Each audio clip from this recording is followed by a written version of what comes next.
I wouldn't have run into the man that day had I not stepped on something in the field behind my house.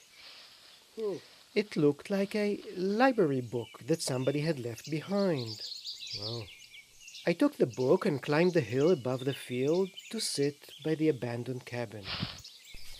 The dilapidated chair was waiting for me. I sit there sometimes. That's my way of winding down after a day of teaching Hebrew at the local college. The book was a collection of ancient Jewish texts.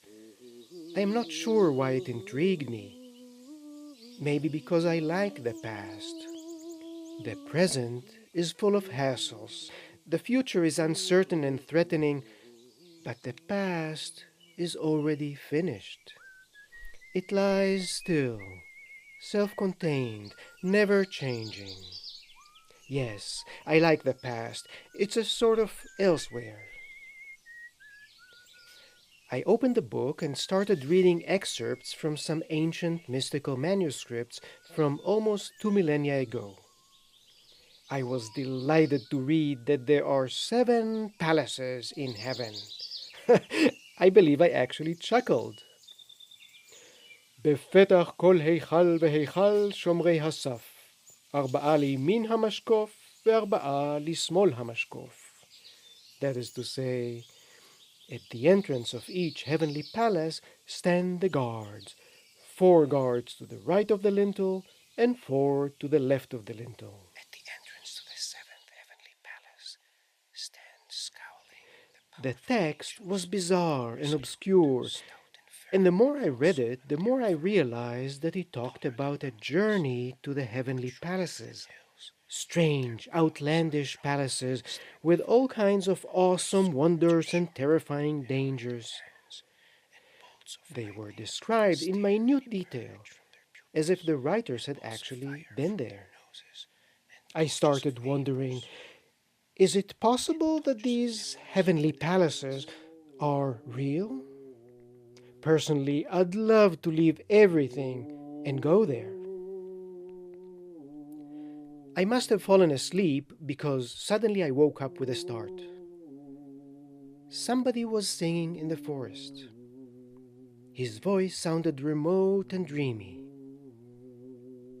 I stood up and walked into the forest in search of the singer, but the voice soon died out. I gave up and started strolling along the path. Some of the verses from the book were still in my mind, and I recited them like a chant. Then I noticed the man, and I halted. He must have heard me talking to myself as I approached. He was leaning against a rock, his eyes closed. He was definitely not somebody from around here. I had never seen him before. "I like rocks," he said. Then he looked up and added, "They are so still and silent. Nothing in this world budges them." "Well, I like trees," I replied, perhaps irritated with his self-assurance. "They help me think." Somehow we started walking together along the path. He didn't talk much. Sometimes he would walk ahead of me, sometimes he would lag behind. His name was Cody, he said. I asked him what he was doing in the forest, and he answered, "Just waiting." But his behavior suggested that he was looking for something, and that the place was familiar to him. Waiting for what? He didn't reply. After a while, he stopped suddenly and looked around intently. Then he said, "You know, sometimes something extraordinary that happened to you a long time ago may happen again.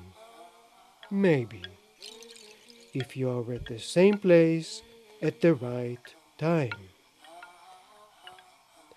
I I tried talking about normal topics, but he had no interest in any of that. He seemed dismissive of town politics, music, work, people, movies, television.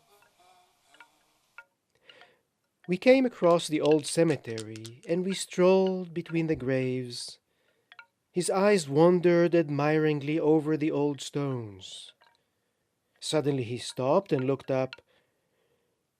"What was it you were reciting on the hill just before you saw me?" "Something I read today." I gestured to the book. "An ancient text about journeys to heaven." "Oh, read me something," he asked me. I opened the book and read, "The sixth heavenly palace looks as if it contains a million waves of water, although there is not even a drop, but rather a brilliant luminance of pure marble stones which are embedded in the palace, and their brilliance is more terrifying than water." A change came over him.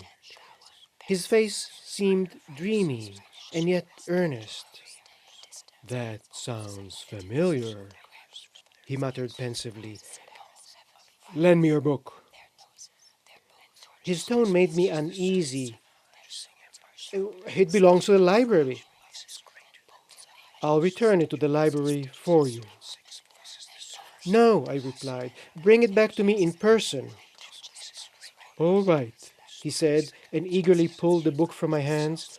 "Tomorrow, same hour, here in this cemetery." But do you know how to get here?" "Don't worry. I'll stay here for the night.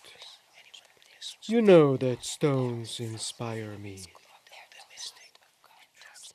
The next day, I came back to the cemetery. He wasn't there. I walked around for a while until I came to the place where he had sat down the day before. Then I noticed a pile of personal items: his shirt, his cap, his boots, his walking stick, and my library book. I waited some more, but he never came. I asked around town, but nobody had seen a man of his description. I often go back to the cemetery. Is it possible that he had discovered in this book some magical formula and somehow rose to higher domains of existence, to those so-called heavenly palaces? I don't know. I'm a logical man and I don't like speculation. But since the day I met Cody, I've been reading and rereading that strange ancient book, hoping that, well, I don't know exactly what, maybe hoping that some secret gate would open itself for me too.